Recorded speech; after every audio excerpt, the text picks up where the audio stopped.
These are the top 3 most overrated exercises to build muscle. If you do any of these exercises in your program, you won't make any gains anymore for the rest of your life, period. Number 1. Deadlifts. I know, they are part of the big 3. But just because they are powerlifts doesn't mean they are great tools to build muscle mass. They are powerlifts mostly because they are good tests of strength, but to build muscle mass they have a number of significant shortcomings. Specifically, deadlifts, traditional powerlifting deadlifts at least, are very concentric dominant. That means you start from a dead stop and you pull the weight up, and you are performing a shortening muscle contraction without a stretch reflex to potentiate it. The stretch reflex increases muscle activity, and research conclusively shows that performing concentric-only muscle contractions is inferior to performing exercises that have an eccentric component as well, in which the muscle also lengthens. Muscles grow in response to mechanical tension. And mechanical tension, active tension and passive tension have higher potential during eccentric muscle contractions. During the eccentric phase of a movement, you can experience higher passive tension, in part because of the tighten element that essentially gets spring-loaded, and muscles can produce higher active muscle tension during eccentric contractions as well. During the eccentric phase of the movement, actin-myosin cross bridges, which are basically the bridges that form to help a muscle contract and shorten and produce force, they can be cleaved mechanically instead of having to be built biochemically. And that's part of the reason you are stronger and you could lift more weight lowering it than you can lift it, in addition to not having to resist gravity as much. Because it's literally a case of the muscle actually being stronger and being able to produce more force. Not just you being able to lower more weight than you can lift. Now in theory, you could perform deadlifts and just lower the weight as well, and gently set it on the floor, act like the floor is made of glass. In practice, many people don't do this, and even if they try, it can be injurious anecdotally, and the last part of the movement in particular is where most people struggle, even performing the movement, and that is probably the most important part. Even if you completely set the weight down on the floor, you don't have a stretch reflex and you lose the tension at that point of the movement, which again is one of the most important parts of the movement because you reach the longest muscle lengths and you are now transitioning from the eccentric to the concentric phase where you would normally get a stretch reflex that helps with muscle activity. So even if you are lowering the weight, you're not lowering as much weight as you would be if this was a dynamic movement in which the eccentric phase and the stretch reflex helped you with the concentric phase. You will always be limited by your concentric strength during a deadlift, more so than during other exercises that don't have a dead stop in the hardest part of the movement. The second major limitation of traditional deadlifts to build muscle is that the range of motion is arbitrarily limited by the radius of a 45-pound plate, or whatever plate you're using. You would like to go deeper and you could do something like a deficit deadlift and it would be a little bit better. But even then, if you look at the ranges of motion of all the joints that you are targeting, what happens with a deadlift, especially compared to something like a Romanian deadlift, is that you involve the quadriceps, but even if you are doing a deficit deadlift, the quads don't get to near maximum muscle lengths. And as a result, the hamstrings also don't reach maximum muscle lengths. Basically, by involving the quads, you make the exercise a little bit better for the quads, but still not great, and also a little bit worse for the hamstrings, and probably the glutes as well. All of the upper body musculature is contracting only isometrically, so while those muscles will grow, it's probably not ideal, especially because these isometric contractions are performed at medium to short muscle lengths. Essentially, the deadlift is a jack-of-all-trades exercise, master of none. You will train a lot of muscle groups to some extent, they will grow, it's viable, you can get jacked doing deadlifts, but it's not optimal. So what I recommend for bodybuilding purposes is that you separate the quad work and the posterior chain work. Romanian deadlifts are a great exercise that don't suffer any of the limitations of being concentric dominant or having a limited range of motion. Romanian deadlifts, therefore, are basically superior to traditional deadlifts from the floor for every muscle group except the quads. And for the quads, deadlifts are not that great to begin with, so you're not missing out much. So I recommend you do separate quad work and you do something like Romanian deadlifts or other type hip hinges, depending on if you want to involve the upper body. If you don't want to involve the grip or the traps, then you can do good mornings. And if you don't want to involve the back at all and the upper body in general, then you could do other hip hinges like 45-degree hypers or pull-throughs, where the upper body stimulus is significantly reduced. Now, while I'm hating on deadlifts, I will stand up for deadlifts and say that the most common reason that deadlifts are avoided for bodybuilding purposes, which is supposedly that they fry the CNS, the central nervous system, is not supported by scientific research. Multiple studies have shown that deadlifts are no harder to recover from and induce no more neuromuscular fatigue than squats and bench presses. Deadlifts can definitely beat you up a lot, but it's not the case that your nervous system is being fried or anything like that. I think it's just high mental effort and possibly some connective tissue stress that makes you feel kind of stiff and can induce pain, because you are training a whole lot of muscle mass at the same time during exercise that's relatively technical, and you can definitely mess up quite badly and get injured if you do something wrong.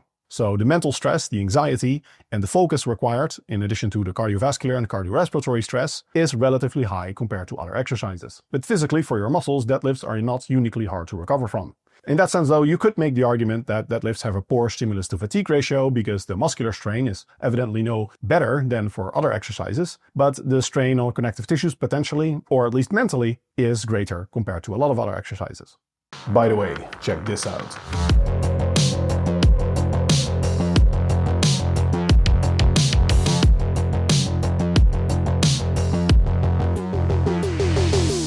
A serious course for serious coaches that want to take their physique to the next level. Click on the link in the description for more info. Probably the best PT course on the entire internet, hands down. Overrated exercise number 2 is rows. Rows are generally regarded as a great back exercise, but just like with deadlifts, when you try to train all of these muscles together, you end up with an exercise that is a jack of all trades, master of none. You stimulate all the muscles to some extent, but you stimulate none of them optimally. If you're trying to teach people fitness and you don't want to teach them functional anatomy, it's very useful to teach them to do a horizontal and a vertical pulling exercise and call that your day. But if you're a serious lifter that wants to optimize muscle growth, you cannot design your program based on things like a vertical pull. A vertical pull doesn't mean anything in a biomechanical sense, and one vertical pull can be completely different in stimulus from a different one. So what do rows train? Rows train the biceps, the traps, specifically the middle and the lower traps, and the lats. And depending on the type of row, you may also involve the rector spinae, the lower back. Finally, rows train the posterior deltoids, the rear part of the shoulder.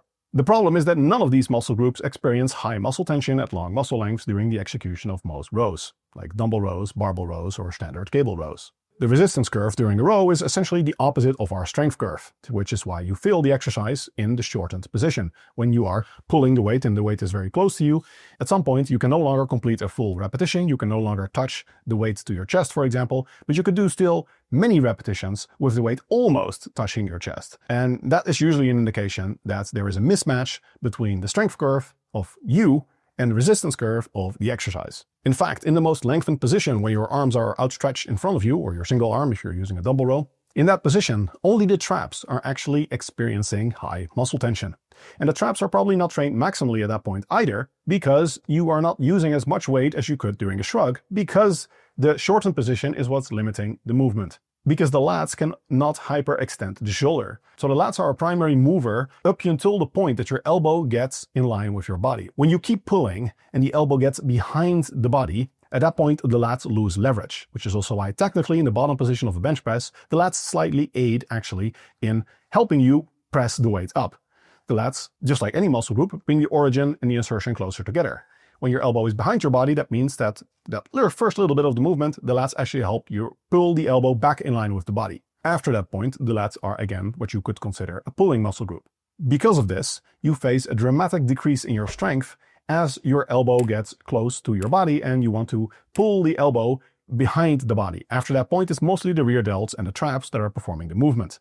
Those are relatively weak muscle groups, which is why you're much weaker in that position. As a result, the other muscle groups are also limited, like the traps, by how much weight you can lift, because the other muscles are serving as a limiting factor. And as for the biceps, rows are also not great for the biceps. We have one study actually comparing dumbbell rows to biceps curls, and they found that dumbbell rows only trained the biceps about half as well. Muscle growth was about half as much during a dumbbell row as it was during a biceps curl. I think most people don't do rows for their biceps anyway, but it's good to know that again you are involving another muscle group, but you are not training it optimally with this exercise. So generally, I'm not a big fan of rows in bodybuilding type programs. If you do a row, then usually I recommend it is something like a high row, where you specifically take the lats and mostly the biceps out of it, and you really focus on the rear delts and the traps. In that sense, it can be a good exercise. Even then though, I recommend that you also include some exercises like side lying reverse flies to train these muscle groups, specifically the rear delts in this case, at long muscle lengths. For the lats, I think isolation exercises like lat prayers are unmatched, but if you are doing a compound exercise, I like doing more vertical type exercises like pull downs, pull-ups, and similar exercises like that. You can lean back during the movement, which is actually beneficial. It might induce some eccentric overloading, and it also involves the rear delts and the traps. So you get most of the benefits that you would get from rows, but you train the lats a lot better and the resistance curve matches your strength curve a lot better. So you just get higher total force production and mechanical tension throughout a larger range of motion. For horizontal type rows, I somewhat like motorcycle rows and exercises in which you lean forward a lot, like Arnold Schwarzenegger style rows where you lean forward a lot and you also involve the erector spinae actively flexing the spine. I like that for high repetition sometimes. And in that case, you are actively also targeting the erector spinae and you get more stretch in the lats because the leaning forward motion increases the stretch in your lats significantly. You can also do diagonal type exercises. Yes, those exist. Everyone's training horizontal and vertical pulling exercises, but few people do diagonal ones, and they're actually in many aspects better than horizontal ones, again because you increase the range of motion for the lats and the lats reach longer muscle lengths. These exercises will generally give you a more targeted, optimized stimulation of the target musculature, in contrast to rows, which kind of train the whole back and a little bit of the biceps without training any of these muscle groups very well. Again, you can absolutely get jacked doing rows, it's just not perfectly efficient. Overrated exercise number 3 is cable crossovers, specifically high to low or low to high cable crossovers. These are very common in most gyms, but they just don't make a lot of sense. Research finds that doing exercises with a high incline or a decline just takes one of the parts of the pecs out of the movement as opposed to emphasizing that part of the pec. So if you do an incline press, for example, it's not that you train the upper pecs more than with a flat press, it's just that you train the lower pecs less. Biomechanically, that makes perfect sense, and I explained the biomechanics of this in detail in a previous video I did that you can see here or wherever my editor puts it. The implication for this for crossovers is that when you do a low to high crossover, you are effectively turning the fly, its crossover is essentially a fly, into a very incline type fly. The result of that is that the exercise is more of a front delt exercise, and yes, some upper chest exercise, than a true full pec exercise. You take the lower pecs out of it, but you don't make the exercise much better for the upper pecs, and you significantly involve the front delts more. Now, if you're doing a front raises would be a serious contender to be on this list of overrated exercises, especially for men, because most people overtrain the hell out of their front delts, and they neglect the side and the rear delts. There's actually some research showing that bodybuilders routinely have overdeveloped front delts relative to their side and rear delts, and that's likely because most people just do a lot more volume for the front delts. You train the front delts with most of your shoulder and chest work, so they don't need additional isolation work on top of that in most programs. Just as bad, and even more popular, is doing the crossovers from high to low, which I think part of the reason for this is that people don't have adjustable cable pulleys, but in this case you're turning it into a very decline fly. A decline fly is even worse than an incline fly in my view, because the upper pecs are typically lagging in individuals. Many people want to emphasize their upper pecs more, and the lower pecs are not the issue. So when you do essentially an isolation lower pec exercise, it doesn't make a lot of sense. And it's not even a great lower pec exercise because you cannot get a full stretch in practice, or at least many people don't do the exercise so that they get a good stretch in the lengthened position, because when you let the weight go up in the top position, you're essentially doing abduction with the shoulders in an internally rotated position. Many people's shoulders don't like this, so people don't go all the way up with their elbows coming above shoulder height, which would be necessary to get a full stretch in the pecs. Therefore, I think in most scenarios, you're best off with a horizontal type fly movement like a Bayesian fly, dumbbell fly, or some type of pec deck movement. Research finds that the horizontal type fly movement or a pec deck stimulates equal growth in the lower and the upper pecs. So there's no need to do extreme decline or incline variations. You can experiment with the angle somewhat and do some variety that way, but I don't think it makes a lot of sense to go really high to low or low to high. And if you only have high and low cable towers and you want to do a standard fly tap movement, you can do it in the following ways. If you have only the low pulleys, you can put a bench in between them and do the exercise lying, performing a lying cable fly. If you only have the top pulley available or you're too lazy to get a bench, then you have to lean over a lot. You want to get about a 90-degree angle between your body and your arms, a 90-degree angle of shoulder flexion. When you are doing that, you are doing the equivalent of a horizontal standing fly. But this means that you have to bend over a lot. In fact, your torso has to be bent about 90 degrees. So most people do more like a 30-degree bend. You have to lean way the hell over. Bend over, boy. No, let's not make a joke there.